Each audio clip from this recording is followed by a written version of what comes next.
Panahon ngayon, mas minadali na ang bawat transaksyon dahil sa internet. Isang pindot lang ay mabilis nang dumarating sa ating pinto ang bawat pangangailangan natin. Marami ang umaasa na tulad nito ay sana'y ganun lang din kadali ang makahanap ng love life. Ikaw kapuso, may napala ka na ba sa kaka-online shopping? Dear Papa Dudut, hello po sa inyo. Ako po si Almira, 27 years old at may sekreto po akong sasabihin sa inyo. Isa po ako sa mga naa-addict ngayon sa online shopping. Opo, tama po ang narinig ninyo. Halos lahat na ng kailangan ko sa buhay ay ino-order ko na online. Kaliwat kanan ang pag-a-add to cart at pag-check-out ko sa mga bagay na minsan ay kailangan at minsan ay mga gamit na nabubudol akong bilhin. Sobrang convenient po kasi nito dahil hindi mo na kailangang lumabas at makipila pa para lamang bumili ng gamit. Papadudot, hindi ko inakala na sa pag-add to cart ko lang din pala mahahanap ang mailap na love life na matagal ko nang hinihintay.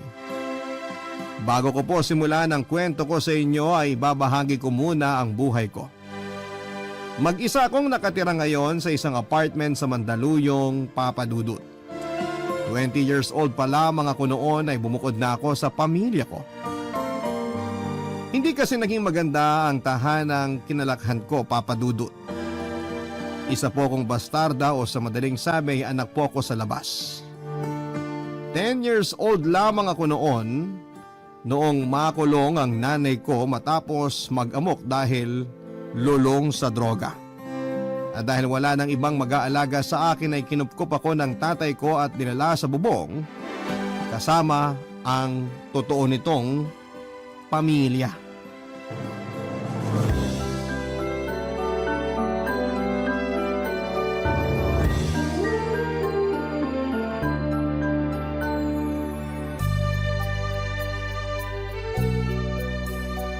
Hello, Almira.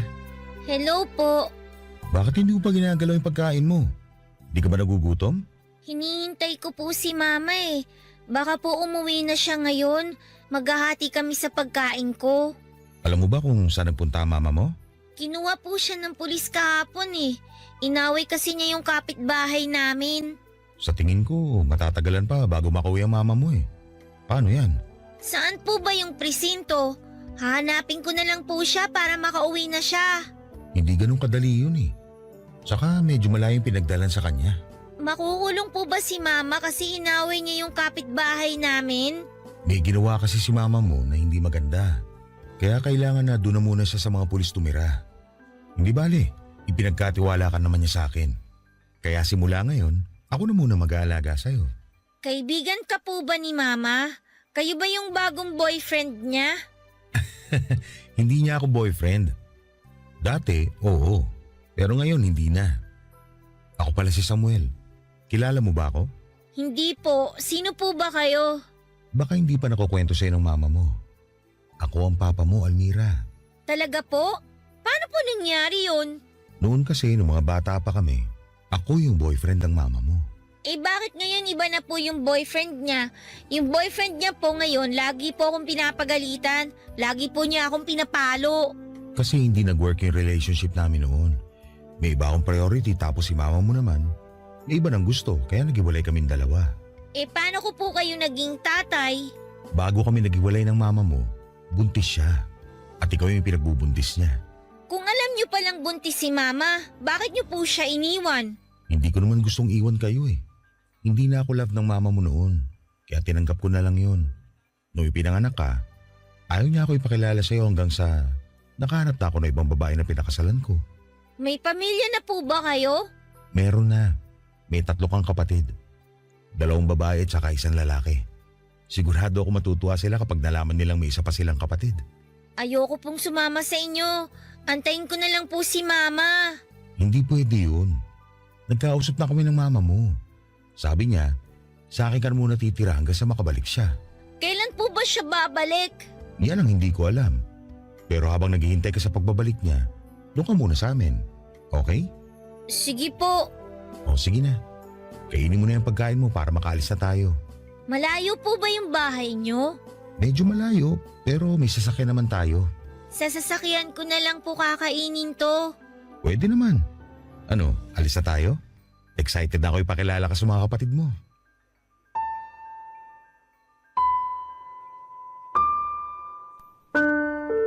Papa Dudut, hindi na po bumalik si Mama simula ng araw na yon.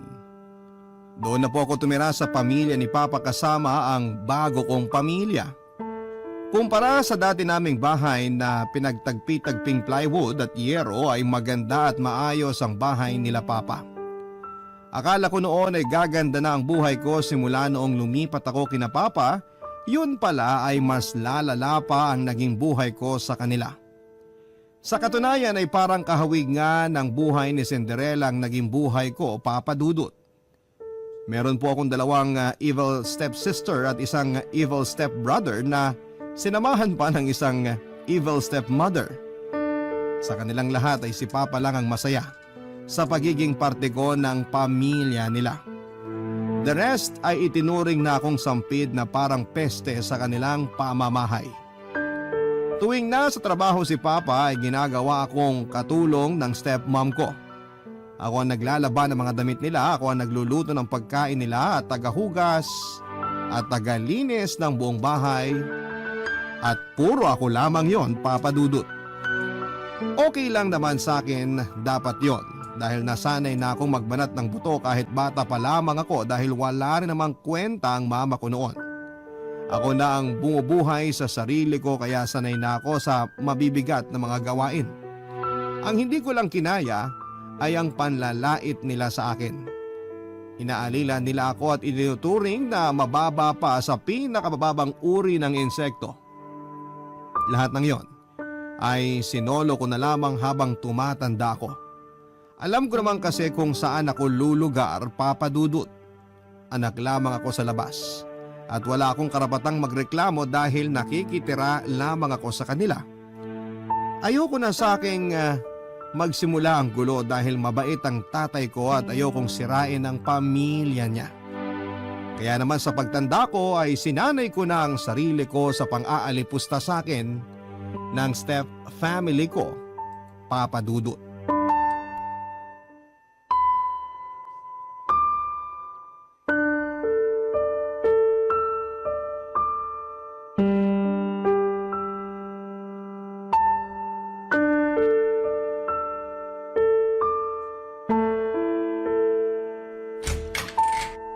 Bernadette, eto na yung uniform na pinapaplansya mo.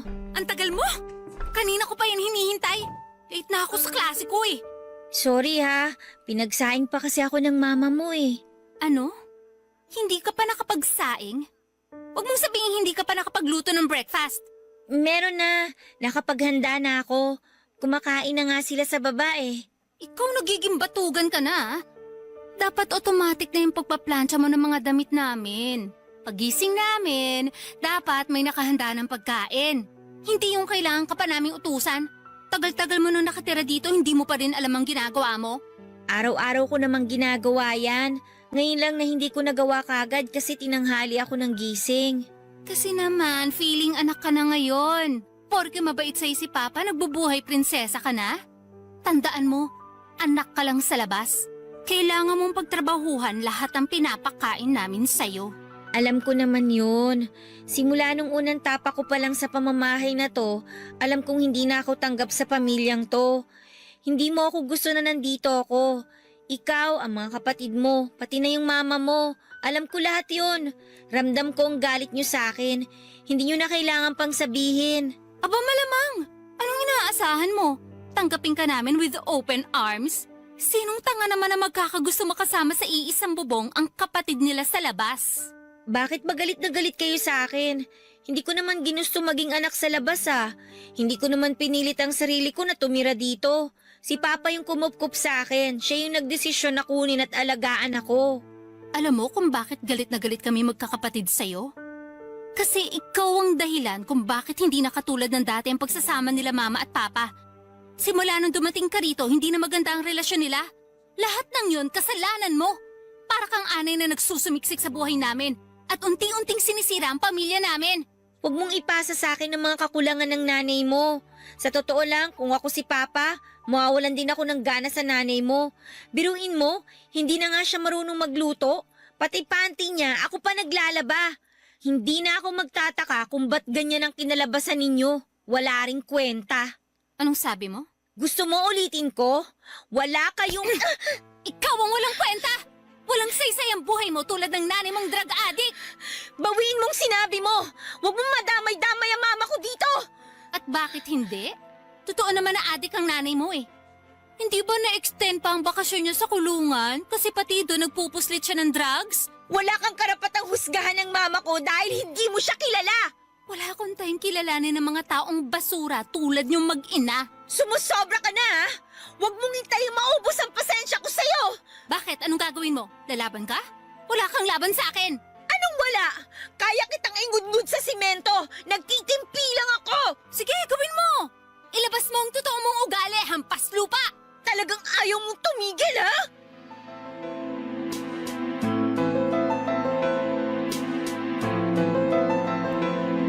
Papadudot na uwi sa sabunutan ng tagpong yon at simula ng araw na yon ay naisip kong kailangan ko nang umalis sa malaimpyernong bahay na yon.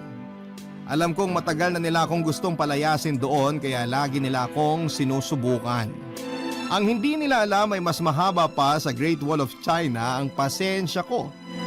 Kaso nga lang ng araw na nagkasagutan kami ni Bernadette ay sumabog na lamang ang galit ko na ilang taong ko ring kinikimkim. Nadismaya sa akin si Papa noong nalaman niyang basag ang bibig ni Bernadette dahil sinuntok ko ito.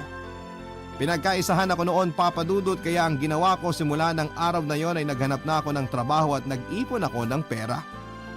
Wala po akong tinapos. Hindi ako nakapag-aral dahil mas priority noon ni Papa ang 3 kong kapatid. Naiintindihan ko naman siya at wala akong sama ng loob sa kanya. Malaki na ang pasasalamat ko sa pag-aruga niya sa akin noon.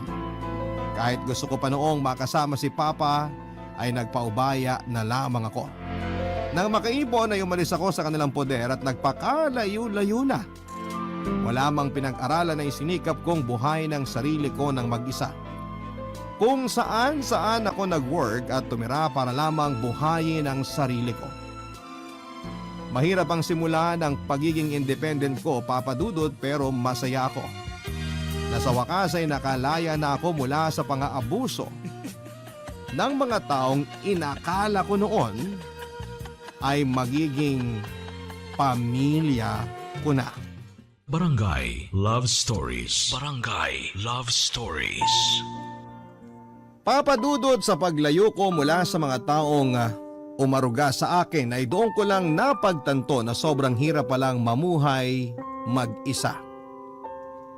20 years old lamang ako noon, pagod ang kapalit ng pagkakaroon ng kalayaan para mabuhay ay kailangan ding kumayod. Pero kahit na ganoon ang nangyari ay wala akong pinagsisisihan sa naging desisyon ko. Ganon na nga po ang ginawa ko, Papa Dudut. Mas gugustuhin ko pa ang araw-araw na mapagod sa kakatrabaho kesa magpakapagod para sa mga taong kailanman ay hindi naman ako itinuring na kamag-anak. Hirap man ay sinubukan kong tumayo sa mga sarili kong paa for 5 years ay hinarap ko ang mundo ng mag-isa. Kung saan-saang trabaho ako lumipat hanggang sa makapasok ako sa pag-call center. Doon na po nagsimulang magkaroon ng balance ang buhay ko. Doon na nagsimulang umayos ang bawat araw ko. Papadudod sinanay ko ang sarili ko na huwag mag-depend sa ibang tao. Bawat pangangailangan ko ay ako ang nagpo-provide. Bawat problemang dumarating ay ako mismo ang nagbibigay ng solusyon. Total ay nakasanayan ko naman na simula bata pa lamang ako, ay maasahan ko na ang sarili ko at hindi na bago sa akin ang ganong klase ng setup. Lalo na nang dumating ang pandemic, malaki ang pasasalamat ko sa Panginoon dahil hindi ako gaanong naapektuhan nito. Hindi ako gaanong naghirap noon, Papa Dudut, dahil may sarili akong ipon. Pagdating naman sa trabaho ay nakakapag-work from home ako, kaya tuloy-tuloy pa rin ang natatanggap kong sahod. Hindi rin naging problema na mag-isa lamang ako sa apartment dahil sanay na akong walang pamilya, walang kaibigan at walang kausap. Masaya na ako noon sa panonood ng mga drama online at eto na ang naging libangan ko ng ilang taon.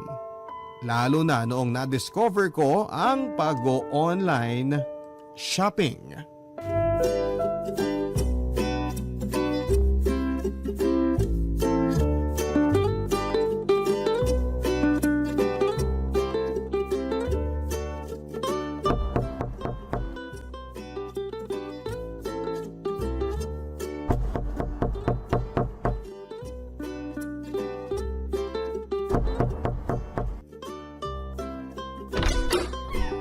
Sorry kuya ha, naka-headset kasi ako hindi ko narinig yung katok nyo.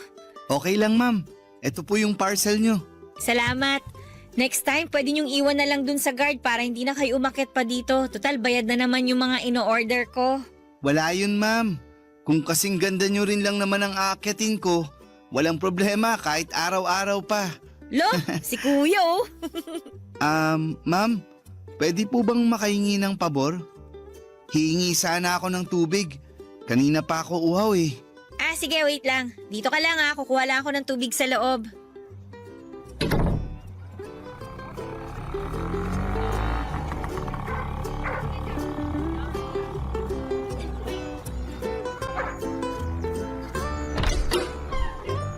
Heto, tubig. Pasensya na, hindi malamig ha. Kalalagay ko lang kasi sa ref Okay lang po. Salamat po. Mukhang napagod ka sa pagdi-deliver Opo eh. Hindi ko kinaya ang init. Pangatlong araw ko pa lang kasi sa trabaho kaya naninibago pa lang ako. Ah, bago ka lang? Kaya naman pala. Ano nangyari kay Kuya Ramon? Siya kasi yung palaging nagdi-deliver sa akin dito Si Kuya Ramon ba? Nag-resign na yun. Lumipat sa ibang delivery service. Mas mataas daw sahod. Ay, totoo ba? Tapos ikaw ang pinalit? Ganun na nga po. Sayang naman. Kilala na kasi ako nun Alam na niya ang ginagawa sa mga parcel ko. Lagi siguro kayong order ng order no? Kaya pati delivery rider, kilala na kayo. Oo, since nung pandemic, nasanay na ako na dinideliver lahat ng pinamimili ko.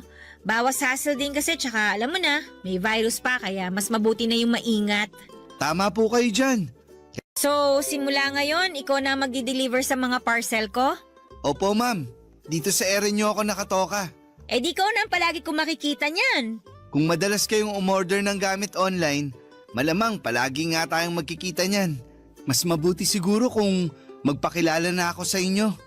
Rex pala pangalan ko. Oo, alam ko na yan. Nabasa ko na sa notification message nung app yung pangalan mo. Ako nga pala si Almira.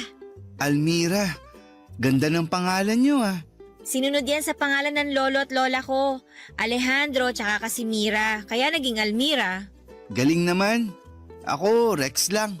Tinamad siguro si nanay na pangalanan ako kaya Rex na lang. As in? Walang second name? Rex lang talaga? Wala. 3 letra lang. Mas madaling isulat. Nakakainggit naman. Ako nga Almira Joy tapos ang haba pa ng last name ko. At least, bagay naman sa'yo yung pangalan mo. Kasing ganda mo. Ikaw baguhan ka pa lang pero nang haharot ka na ng customer Nagsasabi lang po ng totoo. Siya, sige na, may work pa ako. Eto po yung baso. Salamat sa tubig. You're welcome.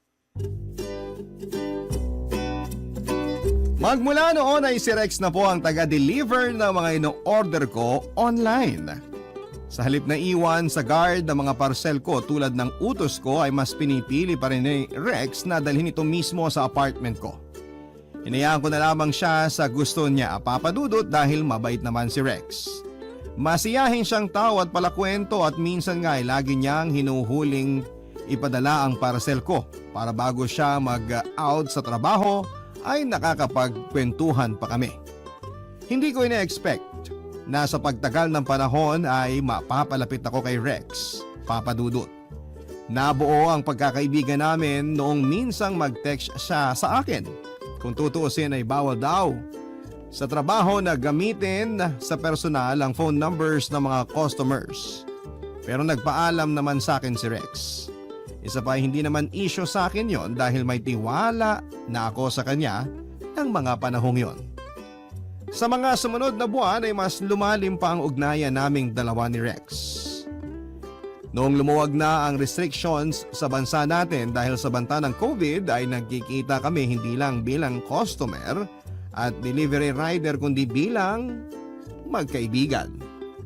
For the first time ay nagkaroon ako ng taong masasabi kong naging malapit sa akin. Isang tao na nakapagbibigay ng ngiti sa aking mga labi.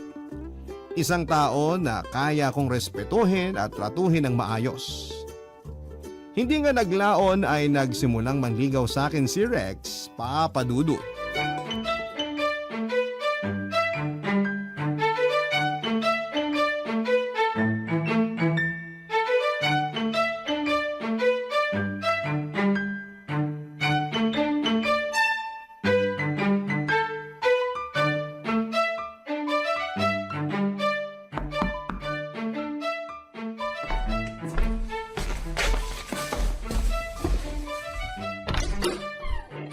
Oh, Rex! Anong ginagawa mo dito? Teka, may parcel ba ako? Parang wala naman akong in-order ah. Wala, pero may nagpadala ng regalo para sa'yo. Ha? O, halika, pasok ka. Upo ka muna. Delivery galing kanino?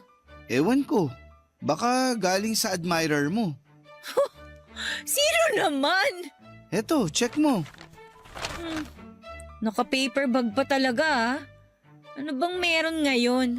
Tingnan mo, sa sobrang kabisihan mo, hindi mo na alam kung anong kaganapan ngayon. Bakit? May ganap ba? Valentine's Day kaya ngayon. Talaga ba? Hindi ako aware ah. Wala naman kasi akong love life eh. Oh, check mo na kung kanino galing yan. Ano ba naman ito? Chocolate tsaka plastic rose? Galing sa'yo? Sa akin ba? Ano bang nakalagay dyan? Rex, galing nga sa'yo. Happy Valentine's Day! Hala, thank you ah. Pasensya na sa plastic na bulaklak. Ang mahal ng bouquet ngayon eh. Hindi pasok sa budget. Okay lang. Ngayon lang ako nakatanggap ng ganito. Thank you ah. Walang anuman. Alam mo naman na siguro kung anong ibig sabihin yan. Ang alin? Chocolates and flower? Ano ba ibig sabihin nun? Almira, gusto sana kitang ligawan. Kaya kita binigyan ng regalo ngayong Valentine's Day kasi gusto kong malaman mo ang nararamdaman ko para sa'yo. Gusto kita. Ako talaga? Bakit ako? Bakit naman hindi? Napakabait mong tao. Masaya ako tuwing magkasama tayo. Tuwing nag-uusap tayo. Gusto kitang ligawan, Almira. Hala! Ano ba? Ganito kasi Rex. Parang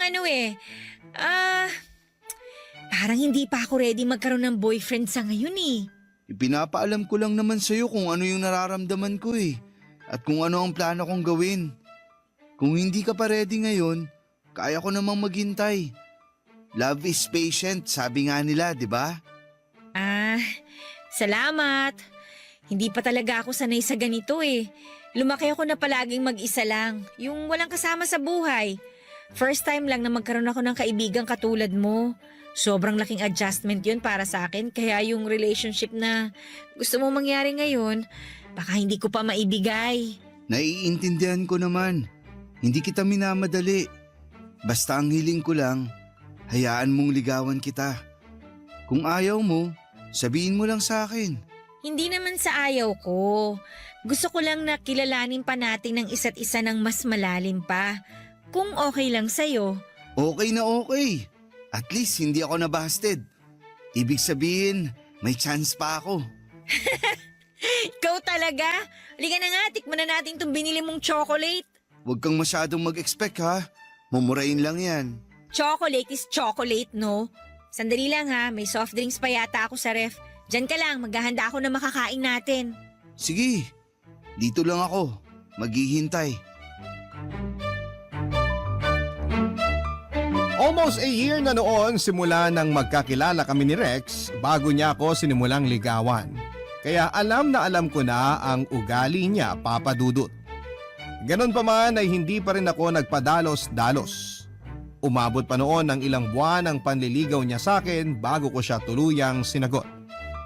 Aaminin ko na medyo nahirapan akong papasukin sa buhay ko si Rex dahil nasanay na ako na maging loner. Mula bata hanggang sa pagtanda ay mag-isa lamang ako. Kaya ang pagdating ni Rex sa buhay ko ay bago lamang para sa akin. Papadudot, lahat kasi ng taong dumarating sa buhay ko ay hindi ako binigyan ng magandang trato. Nauna na ang mama ko na pinabayaan lamang ako kapalit ng ipinagbabawal na gamot.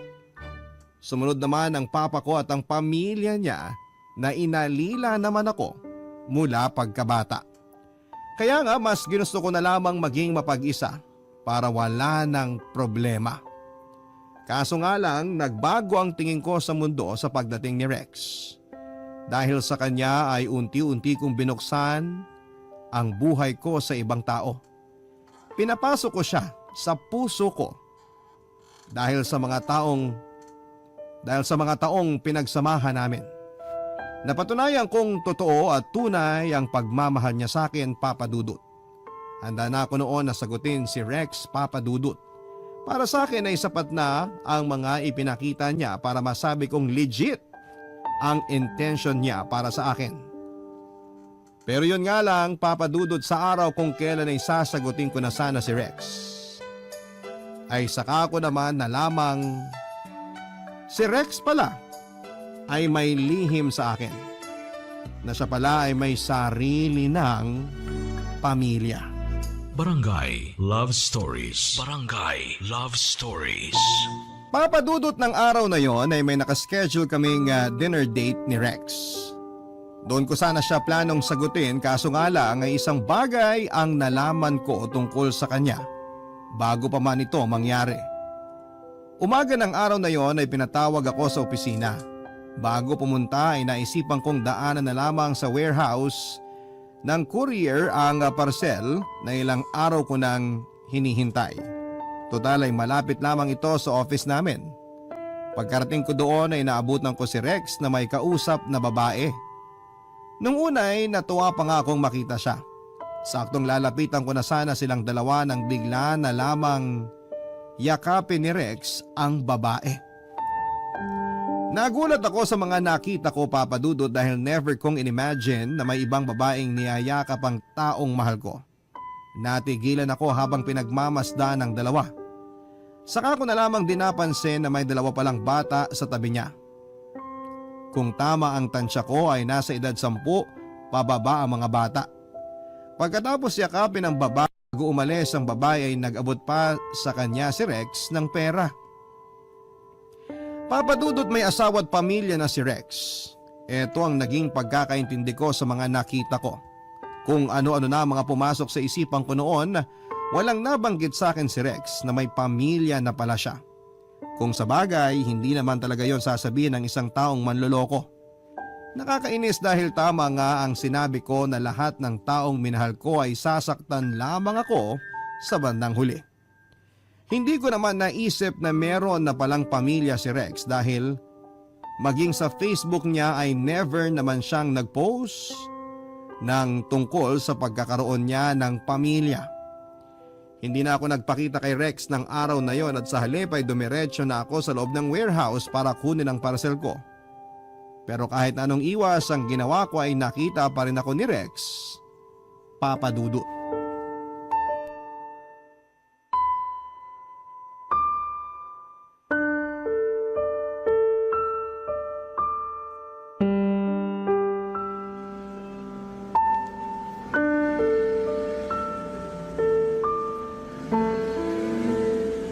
Almira?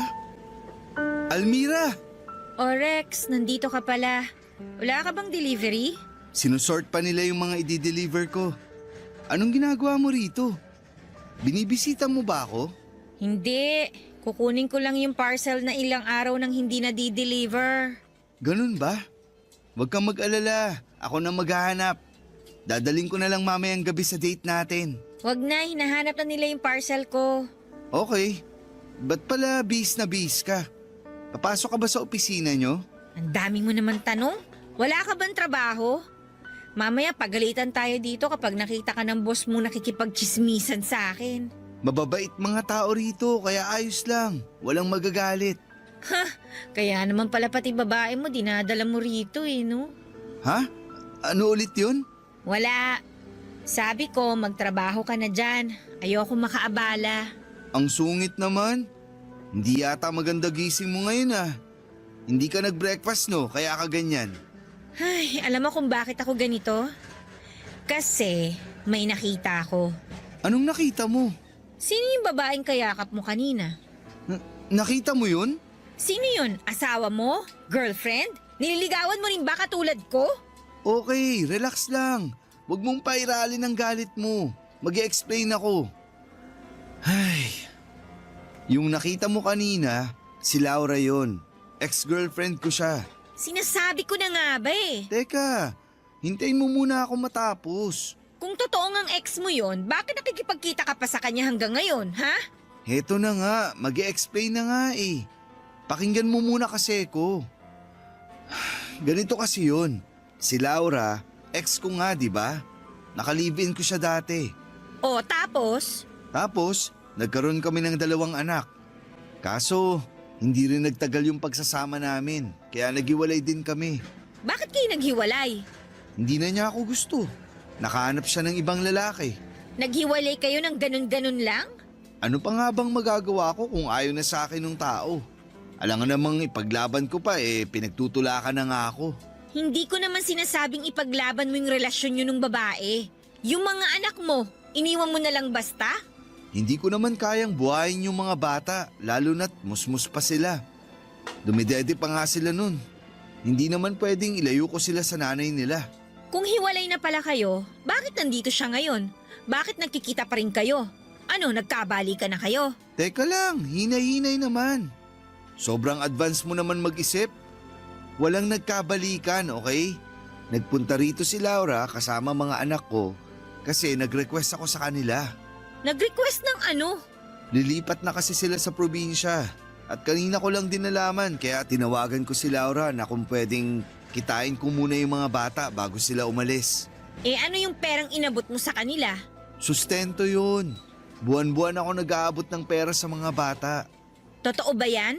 Oo, promise. Gusto mo tawagan natin ngayon si Laura? Wag na. So kailan daw ang alis nila? Mamayang hapon. Huwag kang mag-alala. Hindi na kami ulit magkikita ni Laura. Kasi sa Pangasinan na sila titira kasama mga anak ko. Siguro from time to time, mag-uusap pa rin kami.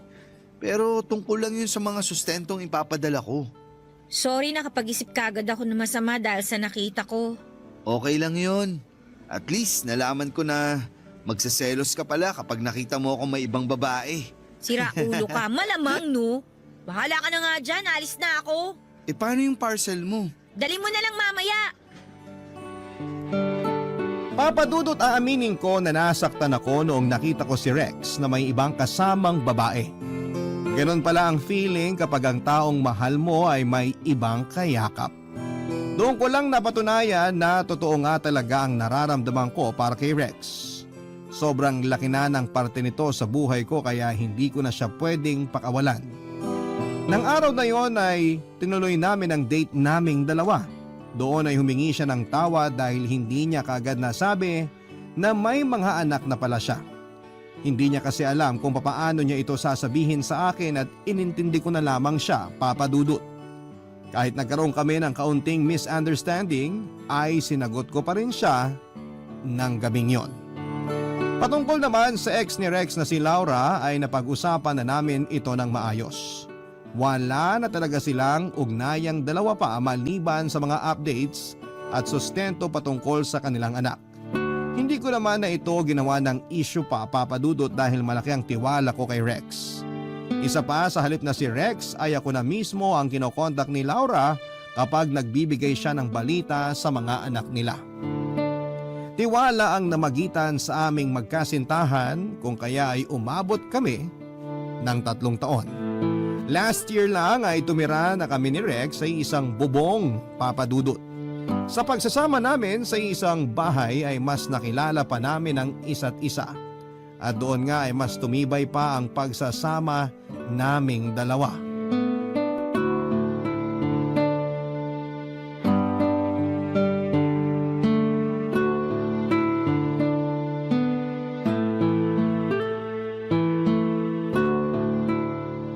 Mahal, kakain na. Heto na, saglit lang. San ka ba galing? Kanina pa kita iniintay. Gusto ko sabay tayo kumain bago ako pumasok sa trabaho. Katatapos lang ng tawag ni Laura. Nagkwentuhan kami. Magka-video call na naman ba kayo? Oo, binalita niya sa akin na top honor daw yung panganay mo. Siyempre, mana sa tatay. Sandali nga. Napapadalas na yata ang kwentuhan nyo ni Laura. Alam mo, itong ex mo na to, masarap kaibiganin. BFF na nga kami eh. Pero mahal, ex ko pa rin yan. May pinagdaanan pa rin kaming dalawa. Hindi ba dapat dumistansya na lang tayo sa kanya? Doon na lang tayo sa mga bata mag-focus. Anong pinagdaan ang pinagsasasabi mo dyan? Naka-move on na sa'yo yung tao. Kala mo nga habulin ka pa? Hindi na, no? May kachat na yung afam ngayon. Ouch naman. Ouch ka dyan, batukan kita eh. Pero bakit ba kinaibigan mo si Laura? Kailangan ba talaga yun? Wala namang masama dun eh. Tsaka ayaw mo nun, wala nang hard feelings. Past is past, civil.